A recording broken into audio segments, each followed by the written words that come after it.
Okay, quick vlog. I've just arrived in Langport. Would you call it the capital of Sedgemoor, the Levels in Somerset? Maybe you would, but anyway, it doesn't really matter.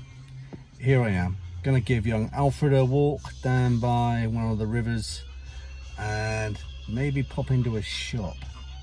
Anyway, and I was having some thoughts as I was going along, listening to some blues, as you can possibly hear, and about the Standard Range Plus, which is what this car is, Tesla Standard Range Plus. Probably just going to be called the Standard Range, should be really, in the near future, and the use of it in comparison to a long range Tesla.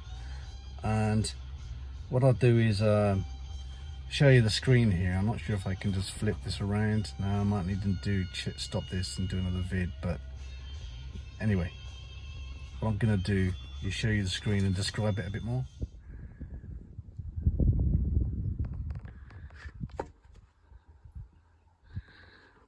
Stay. Good dog, Alfie. You got your run, didn't you, Alf? You have to go on the lead though, don't you? Because there's some cows up there. Yeah, so there's the screen, and it's saying that projected range 939 miles, whereas up here the battery says 142. They're both broad estimates. That's what you're doing with Teslas.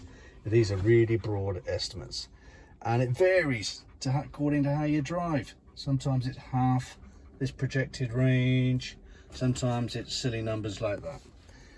But the reality is you're going to get 250 odd miles plus out of it, and I rarely do journeys of more than 100 miles.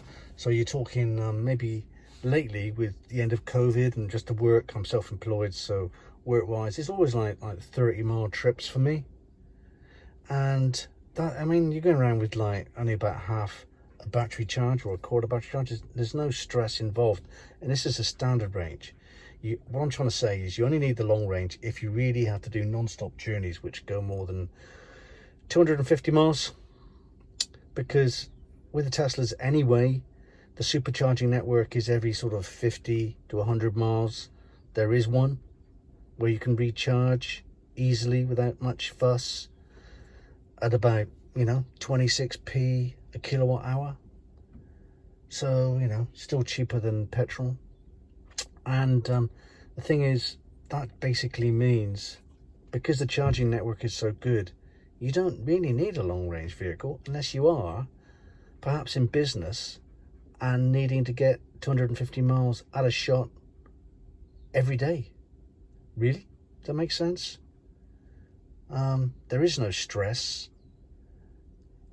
involved with charging with a Tesla, really, because the supercharging network is so good, and because you can leave home with a full tank, if you like, a full battery every day if you trickle charge it all the time, or if you with the slow charger, or if you've got one installed that gives you 30 miles charge an hour.